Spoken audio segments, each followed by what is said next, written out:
What is the difference between a recovery coach and a sponsor? So for some of us new to recovery or recovery from addictions, or for those of us that are already in the 12-step program, the term recovery coach is new. And you might find yourself saying, well, what does a recovery coach do? And I have a sponsor. Why do I need a recovery coach? There are some things that a sponsor does that are similar to what a recovery coach does. And actually, a sponsor's job really is to take someone through the steps. A lot of sponsors do a lot more than just take someone through the steps. But really, a sponsor's job is to take someone through the steps. And a sponsor's job is specific to the program of recovery, whether it's AA or NA or Gamblers Anonymous or Sex and Love Addiction Anonymous, whatever it is, the sponsor is specific to that program. CODA, Al-Anon, whatever program you're involved in, your sponsor is going to be specific to that fellowship. So recovery coaches have a set of responsibilities that are outlined by their program guidelines and expectations. At Camelback Recovery, we have guidelines and we have expectations and we have an actual program for each one of it's customized for each one of our coaching clients that goes through our coaching program. So again, a sponsor's job is to guide someone through the 12 steps. And a sponsor will be with a person for every step of that specific recovery program. I've sponsored lots of men, and I've had a sponsor. I've always had a sponsor, and my sponsor, I have so much gratitude for my sponsor. My sponsor took me through the steps. My sponsor got me plugged in to the AA fellowship. My sponsor helped me, taught me how to live outside of, taught me how to live, really. So being clean and sober, just by being an example in what he did in his life. So we were friends beyond just working the steps. And I've sponsored men where I've been friends with them and we've done things outside of the 12-step program. But I've also sponsored men where that's it. It's just the 12 steps. And I only take them through the steps. And I ask them to call me every single day. I give them assignments. I follow up with them. I hold them accountable, but I'm here for them, to love them, support them in the AA or in the 12-step capacity, but I'm not engaging with them outside of being their sponsor, really. And that's typically what a sponsor-sponsee relationship looks like. So as we all know, recovery includes a lot more than just the 12 steps. And we also might have a case manager helping with attaining resources outside of treatment, like housing and medical care. We might have an addiction specialist helping to connect us with recovery programs. And each of these components can be beneficial to our recovery in its own way.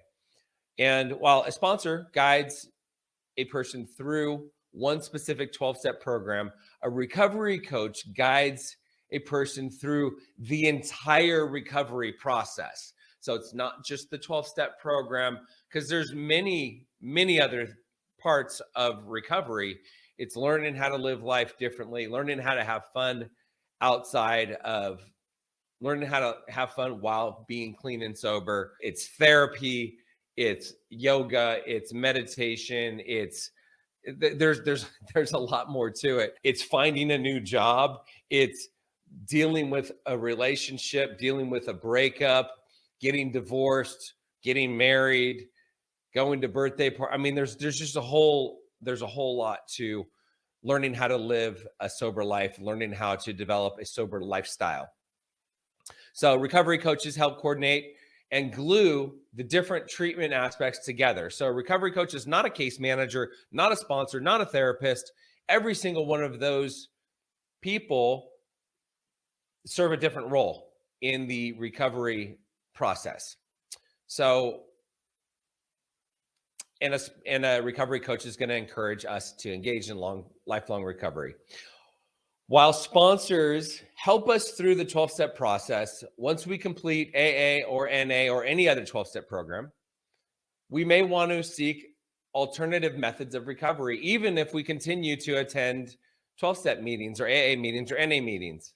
We may benefit from other programs and treatments to enhance our recovery journey over a lifetime. So the things that I did personally, so AA, that was my foundation. That was the first thing I did. I got a sponsor. I worked the steps. I took his suggestions. I did everything he told me to do. I called him every single day. He told me to call 3 guys a day. I called 3 guys a day. He told me to make a gratitude list every single day. I made a gratitude list and I called him and I shared my gratitude list I still share my gratitude list and I still make a gratitude list every single day. That was what I learned when I first got sober in 2011.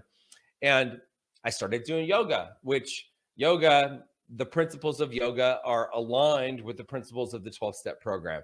So yoga, I still do yoga. I'm still involved with yoga. I love yoga. I find it to be spiritual and physical and meditational, and it helps me. It helps me stay grounded. It helps me stay centered. I'm actually in the process of yoga teacher training right now. So I'm going to be a certified yoga instructor soon. Health and fitness is a big part of my recovery. And with health and fitness, I do lots of different things. I hike Camelback Mountain. I hike Squaw Peak. I've done the Grand Canyon. I've done rim to rim to rim, which was challenging and fun. And for an alcoholic like me with an excessive personality, rim to rim to rim, which was 52 miles and 10,000 feet of climbing. And I did that in one day. It took us about 23 hours, which was not fast. And we're going to do it again, actually, here in this upcoming October. Food and nutrition is a part of recovery. It's a part of my recovery even still today. I'm not overeating. I'm not eating junk food. I'm eating good, healthy food because food is fuel. I've learned that food is fuel. And I heard a quote a couple days ago from Joe Polish. Nothing tastes as good as being lean feels. And I like that. It's not just being lean. It's just feeling good. It's not thinking. I want to think clearly. So I'm so grateful that I'm sober and I'm thinking clearly. But not only am I thinking clearly, I'm thinking clearly partially because of the food that I eat. So if I'm eating a bunch of junk food, and I've been there, I've done it. I mean, I'll eat a whole pie. I mean, Pie Snob, by the way, has an amazing apple pie. I've driven by Pie Snob on Indian School in Arcadia a 1,000 times, and someone finally told me it was the best pie around. It's true. The apple pie from Pie Snob's amazing. But if I eat half a pie, which is what I do, I eat one piece and then I can't stop. And I wake up the next day and I feel like trash, and I'm hungover. Nothing but cakes. I love nothing but cakes. But guess what? I start eating nothing but cakes. Next thing you know, I'm going to eat the entire cake. And then I'm going to wake up the next day and I'm going to feel like trash. And I'm not thinking clearly. So that's, it's almost like I do that every once in a while just to test myself and to realize, yeah, I feel like shit if I don't eat healthy. So eating clean is an important part of my recovery. And it's a way for me to continue staying clean and sober. Really, it's staying away from the addictive behaviors. I've done Ironman a couple of times, which was just an amazing thing. Again, I think that doing Ironman is pretty excessive, but I enjoyed it. I loved it. It was freaking hard. It was really hard, but I grew mentally, spiritually, emotionally. I got to spend a lot of time by myself on my bike and on runs and on swims. So that was super fun. I've gone through 𝐶𝐸 seminars. 𝐶𝐸 seminars is personal development course. It's similar to Landmark, same, but different. And I've done all of the work, all of the advanced programs through 𝐶𝐸 seminars, which again was just a huge compliment to my recovery and to my AA program. I've gone through the Survivors program at the Meadows in Wickenburg, which was again another way to continue working on my personal development, my personal growth. I listen to lots of audiobooks. I listen to lots of podcasts. I don't pay attention to constant negative news at all. And I try to stay positive. I surround myself with people that I want to be like. I'm actually in the process of reading a book right now. I don't have it with me. It's by Benjamin Hardy. What's it called? The premise of the book is having a relationship with your future self.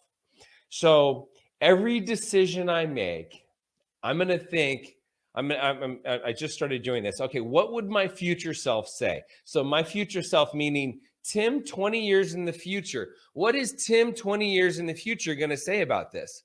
And I'll tell you, for example, I look back, I have a house that I short sold in 2010.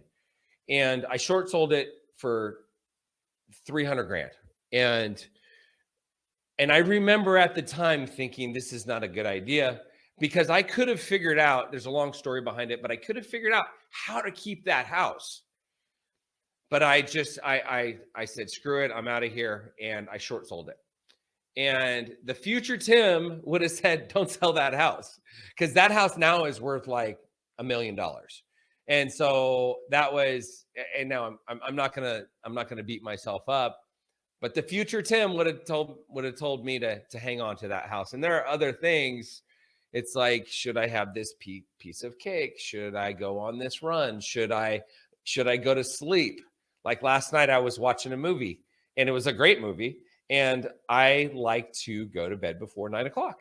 I like to go to bed before 9 o'clock, and I like to wake up before 5 o'clock. So 9 to 5 is 8 hours. And I was potentially going to wake up at 4. Many times I wake up at 4. But the future Tim would have said, go to sleep and finish the movie later. But I stayed up until like 9:30 and finished watching. It was a great movie. But the future Tim would have said to go to sleep. Okay, so I digress.